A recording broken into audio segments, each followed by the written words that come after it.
नमस्कार दोस्तों, आपका स्वागत है हमारे YouTube चैनल द स्कॉलर में।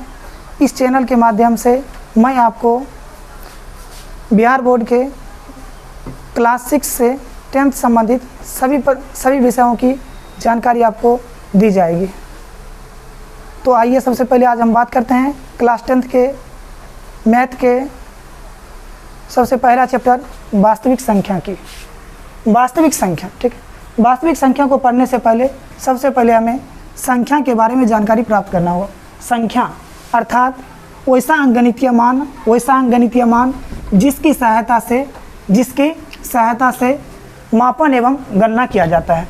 जिसकी सहायता से मापन एवं गणना किया जाता है उसे संख्या कहते हैं।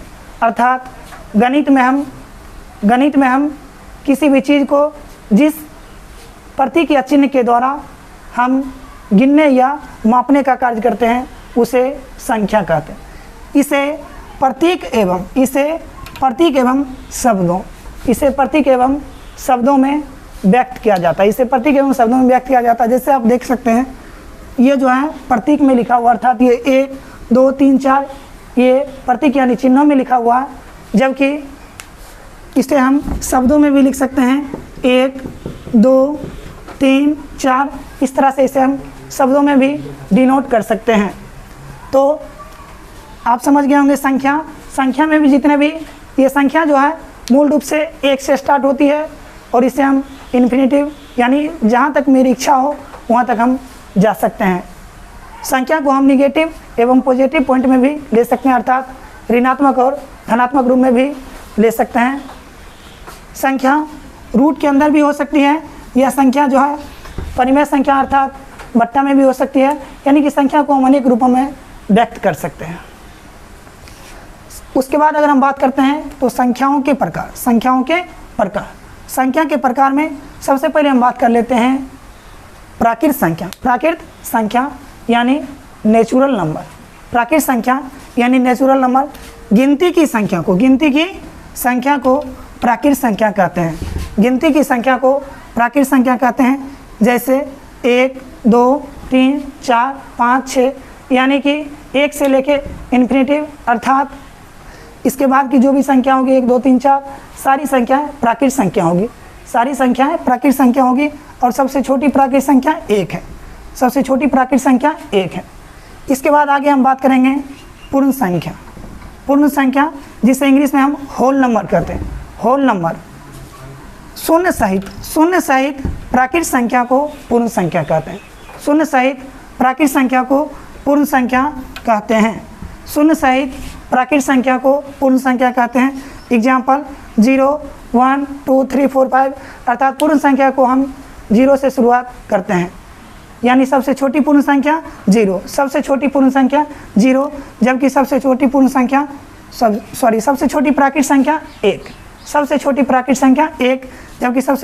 संख्या 0 होगा। इसके बाद हम बात कर लेते हैं पूर्णांक का। पूर्णांक धनात्मक ऋणात्मक एवं शून्य। धनात्मक अर्थात प्लस, ऋणात्मक अर्थात माइनस एवं शून्य से बनी संख्या को पूर्णांक कहते हैं। धनात्मक ऋणात्मक एवं शून्य से बनी संख्या को पूर्णांक कहते हैं।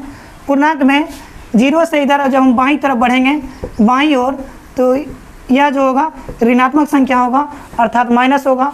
जब हम दाईं ओर जाएंगे तो यह जो है धनात्मक संख्या अर्थात प्लस होगा। यानी कि 0 से बाईं ओर ऋणात्मक संख्या और 0 से दाईं ओर ये जो संख्या होगी धनात्मक, यानी 0 से बाईं ओर माइनस होगा और 0 से दाईं ओर प्लस संख्याएं होगी।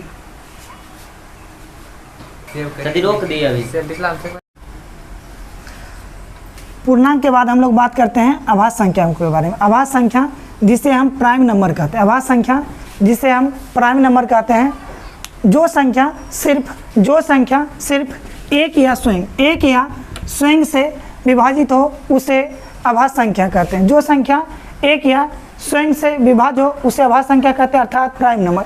जैसे देखा जाए तो दो सिर्फ जो है एक या स्वयं यानी कि 2 से विभाजित है। 3 ये इसमें भी या तो 1 से भाग दिया जा सकता है या सिर्फ 3 से। 5 इसमें भी 1 या 5 से। 7 इसमें भी 1 या 7 से, अर्थात वैसी संख्या जो 1 या स्वयं से विभाज्य हो उसे अभाज्य संख्या कहते हैं। जैसे 2, 3, 5, 7, 11, 13, 17, 19, 23, 29, 31, 37, 88। इसी तरह से 1 से लेके 100 तक, 1 से लेके 100 तक में टोटल 25 अभाज्य संख्या है। 1 से लेके 100 तक में टोटल 25 अभाज्य संख्या है, जिसमें सबसे छोटी अभाज्य संख्या 2 है, जिसमें सबसे छोटी अभाज्य संख्या 2 है। अभाज्य संख्या के बाद हम लोग बात कर लेते हैं परिमेय संख्या। अभाज्य संख्या के बाद हम लोग बात करते हैं परिमेय संख्या अर्थात रेशनल नंबर। परिमेय संख्या अर्थात रेशनल नंबर वैसी संख्या जिसे हम वैसी संख्या जिसे हम p/q के रूप में व्यक्त कर सकते हैं, उसे परिमेय संख्या कहते हैं। वैसी संख्या जिसे हम p/q के रूप में व्यक्त कर सकते हैं, उसे हम परिमेय संख्या कहते हैं। जहाँ p और q पूर्णांक हो अर्थात p और q का मान निगेटिव और पॉजिटिव यानी कि ऋणात्मक और धनात्मक यानी कि प्लस और माइनस दोनों हो सकता है। तथा जहाँ q is not equal to zero अर्थात किसी भी संख्या के हर का जो मान होगा वह शून्य नहीं होगा, यानी कि 0/5 यह परिमेय संख्या है, परंतु 5/0 यह अपरिभाषित संख्या है अर्थात यह काल्पनिक संख्या है, यह कभी भी परिमेय संख्या नहीं हो सकता है। क्योंकि किसी भी परिमेय संख्या के नीचे यानी कि q is not equal to 0, इसका मतलब है कि किसी भी परिमेय संख्या के हर में 0 नहीं हो सकता है। तो जैसे यानी एग्जाम्पल की बात किया जाए तो 3, जिसको भी हम लिख सकते हैं 3/1, 0 हम लिख सकते हैं 0/1, 2/3, 5/6, 3 -3/2, 8 पूर्णांक 1/2, इसको भी हम तोड़ के 8 दूना 16, 17/2, ये √9 इसको हम लिख सकते हैं 3 और ये 3/1, √16, 4, 4/1 और इसको भी अगर हम पॉइंट उड़ा देते हैं तो बट्टा में 100। इस तरह से ये सारे संख्याओं को हम बट्टा में लिख सकते हैं। तो जिसे हम अगर हम बट्टा में लिख सकते हैं यानी कि p/q में लिख सकते हैं, वह सारी संख्याएं परिमेय संख्या कहलाएगा। इसके बाद हम बात कर लेते हैं अपरिमेय संख्या जिसे हम लोग इरेशनल नंबर कहते हैं। इरेशनल नंबर अपरिमेय संख्या यानी इरेशनल नंबर। तो वैसी संख्या जिसे p/q के रूप में नहीं लिखा जा सकता है, उसे अपरिमेय संख्या कहते हैं। वैसी संख्या जिसे p/q के रूप में नहीं लिखा जा सकता है, उसे अपरिमेय संख्या कहते हैं। जहाँ p और q पूर्णांक हो तथा q is not equal to 0, p और q पूर्णांक हो तथा q is not equal to 0।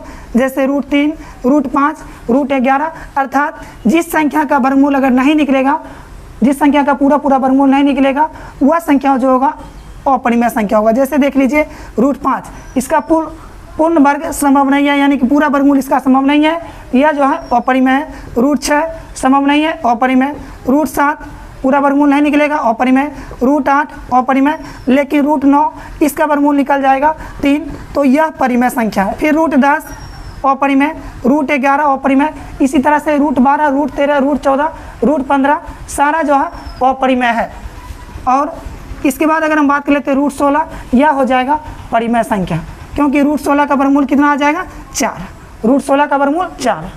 इसके बाद हम बात करते हैं वास्तविक संख्या, लेकिन अपरिमेय संख्या में वास्तविक संख्या से पहले हम देखेंगे अपरिमेय संख्या के एग्जाम्पल में हम लोग देखें कि माने कि जिसका वर्गमूल अगर नहीं आएगा, पूरा वर्गमूल नहीं आएगा, तो वह जो संख्या होगा क्या होगा, वो अपरिमेय संख्या होगा। इसके बाद पॉइंट में होगा, इसके बाद की जो संख्या होगी जो मतलब पॉइंट में होगा और एक एक अंक बढ़ते चला जाएगा। जैसे क्या 0.23 है, फिर 233 है, फिर 233 है, अर्थात पहले 1 3 था, फिर 2 हुआ, फिर 3 हो गया, इस तरह से 4 5 जब अंकों की संख्या लगातार जब बढ़ती चली जाएगी, वह जो संख्या होगा वह भी अपरिमेय होगा।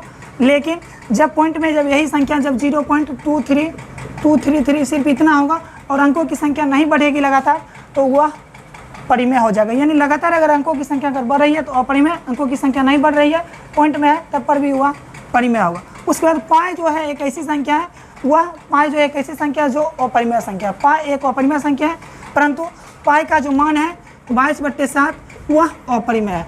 पाई का मान 22/7 अपरिमेय है, पाई का मान 22/7 परिमेय है, लेकिन पाई जो है अपरिमेय संख्या है। पाई एक अपरिमेय संख्या है, लेकिन पाई का मान 22/7 परिमेय संख्या। इसके बाद हम बात कर लेते हैं वास्तविक संख्या की। वास्तविक संख्या यानी कि रियल नंबर, जो मेरा मेन चैप्टर था रियल नंबर यानी कि वास्तविक संख्या। तो वास्तविक संख्या जो है परिमेय एवं अपरिमेय, परिमेय एवं अपरिमेय, परिमेय एवं अपरिमेय संख्या के समूह, परिमेय एवं अपरिमेय संख्या के समूह को वास्तविक संख्या कहते हैं। अर्थात जितनी भी संख्या है सभी संख्याएं वास्तविक संख्या, जितनी भी संख्या है सभी संख्याएं वास्तविक संख्या, 2 हो, 0 हो, √3 हो, 5/2 हो, 3.64 हो, जितनी भी संख्या है सभी संख्या वास्तविक संख्या है। सिर्फ 2 संख्या, सिर्फ 2 प्रकार की जो संख्या वो वास्तविक नहीं है।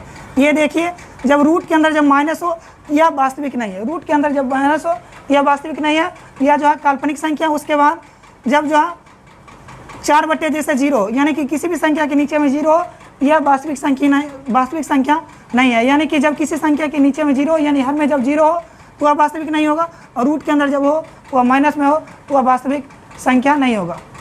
इस तरह से आपका जो है आज वास्तविक संख्या का पूरा जो संख्याओं का परिभाषा कंप्लीट हो गया। अगला दिन हम वास्तविक संख्या का जो प्रश्न जो होगा यानी कि 1.1 उस प्रश्नावली को हम आपको जो है शुरुआत से हम आपको सबसे पहले हम आपको HCF और LCM निकालना सिखाएंगे।